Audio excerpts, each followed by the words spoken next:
Contohnya ya sekarang dalam dunia terbalik, dan dunia terbalik ini maksudnya sing lanang di omah umbah-umbah momong ngeterni sekolah, ibuke nyang Arab. Ibuke nang Arab 2 tahun mulih nggawa anak umur 1 tahun. Lah, iku ya jere anake bapake sing di omah kuwi. Gitu loh. Ya berhak maleni jere. Nggih monggo ngono. Gitu. Tapi wajahe kok ke Arab-Araban. Ahmad ya habibi salam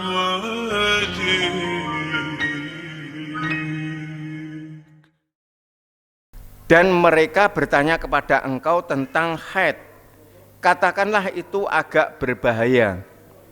Maka jauhilah wanita yang sedang haid dan janganlah mendekati mereka sampai mereka suci. Nah ini. Mengapa haid ini atau orang yang datang bulan darah kotor itu dilarang untuk didekati? Bukan berarti kita tidak boleh dekat dengan istri, tidak boleh. Ini adalah bahasa halus, bahasa yang tinggi yang tertera dalam Al-Quran, bahwa berhubungan suami istri dalam waktu istri kondisi haid itu sangat berbahaya. Karena apa? Dia telah mengeluarkan sel-sel telur yang tidak terbuai, yang gugur, yang harus dibuang, itu adalah kotor. Karena itu kotor, tidak boleh dicampuri, biar bersih, biar hilang semuanya, biar gugur semuanya. Setelah itu baru setelah mereka suci, campurilah mereka. Nah, setelah ada indung telur di situ, ada sel telur, sel sperma masuk, itu berarti sudah kondisi suci. Kalau kondisi kotor, terjadilah seandainya menjadi anak, terjadi keturunan, banyak sekali itu terjadi ya cacat, baik fisik maupun kadang-kadang kekurangan cacat mental. Itu karena salah pergaulan antara suami dan istri bukan pada tempatnya. Dalam arti dalam kondisi kotor dikumpuli.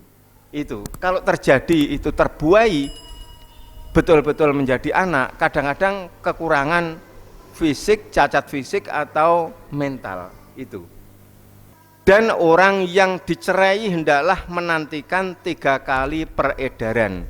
Nah ini bahwa anak kandung adalah sangat dijaga betul oleh Al-Quran untuk menentukan ini nanti menjadi wali atau ahli waris. Ini mengapa harus disampaikan 3 kali peredaran? Yang mempunyai talak itu adalah pihak laki-laki. Jadi pihak perempuan tidak mempunyai hak talak. Contohnya begini, seandainya terjadi konflik dalam sebuah rumah tangga, sang suami marah, naik darah, wes mulya nyanggone wong tuamu, ini sudah terjadi 1 kali talak. Tapi ini talak rojai, talak yang bisa dirujuk kembali dengan syarat belum habis waktu iddah perempuan. Nah ini makanya suci peredaran itu sangat penting di Al-Quran disampaikan. 1, untuk menentukan waktu iddah dan menentukan anak nanti supaya dia normal lahir batin, itu supaya dijauhi. Pada waktu si suami wis mulya nyanggone wong tuamu, ini sudah jatuh talak, tapi masih talak rojai selama belum habis iddah mereka.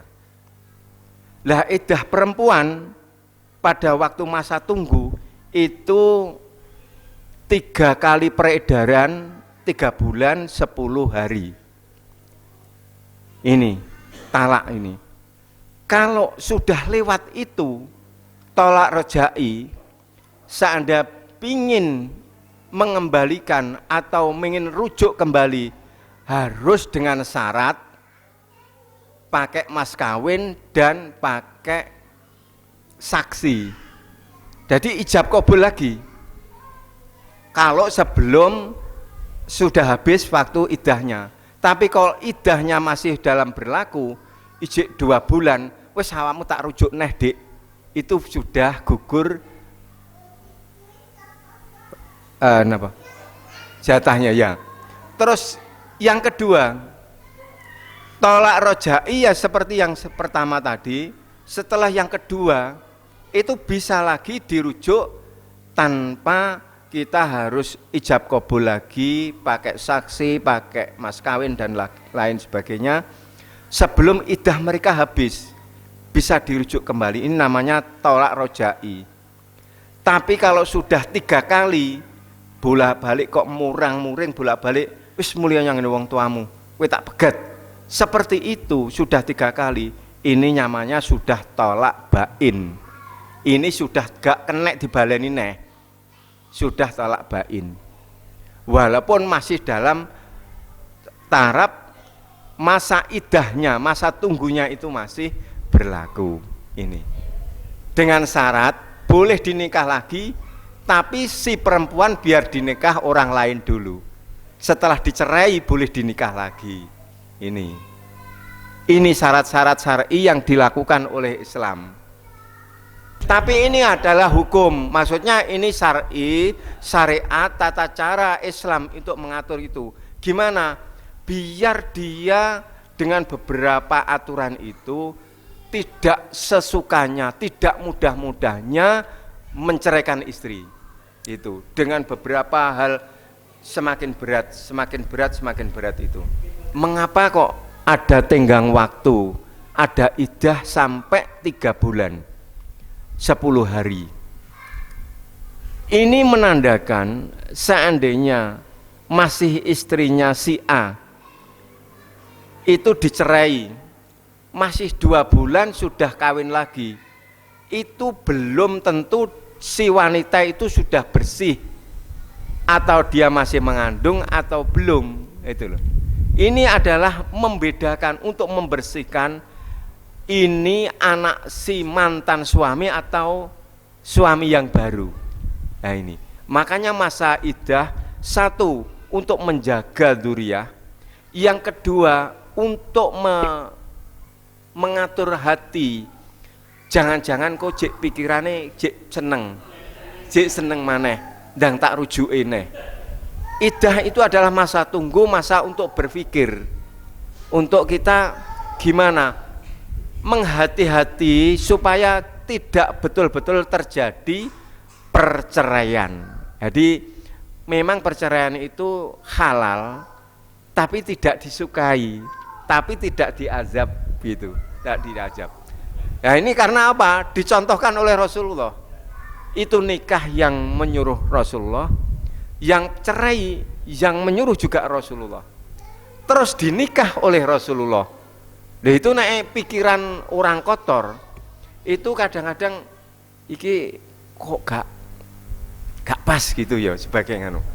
Kalau kita membahas bahwa Al-Qur'an itu dari ayat ke ayat itu tidak ada pertentangan dan saling mendukung.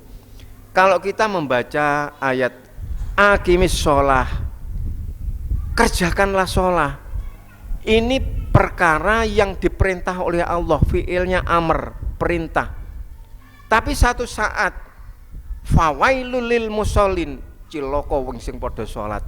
Loh, bukankah ini seolah-olah kan kontradiksi, berlawanan. Tapi konteksnya kita harus disusun atau dihubungkan dengan ayat berikutnya atau kalimat berikutnya. Inti dari iddah itu memang 1 untuk menjaga biar perceraian tidak terjadi. Tapi kalau dalam rumah tangga betul-betul tidak terjadi sakinah, mawaddah, warahmah, nanti anak turun itu betul-betul suci dari calon suami yang baru. Itu dengan tenggang waktu 3 bulan 10 hari. Kalau dicerai dalam kondisi hamil, iddahnya sampai dia melahirkan itu. Walaupun di syar'i yang lain pernah saya sharing, itu boleh karena anak itu bukan anak bapaknya, anaknya ibunya. Ya monggo gitu. Sampai dicontohkan, contohnya ya sekarang dalam dunia terbalik. Dan dunia terbalik ini maksudnya sing lanang di omah umbah-umbah momong ngeterni sekolah, ibuke nyang Arab. Ibuke nang Arab 2 tahun mulih nggawa anak umur 1 tahun. Lah, iku ya jere anake bapake sing di omah kuwi. Gitu loh. Ya berhak maleni jere. Ih monggo ngono. Gitu. Tapi wajahe kok ke Arab-Araban. Pun monggo ngaten mawon. Assalamualaikum warahmatullahi wabarakatuh.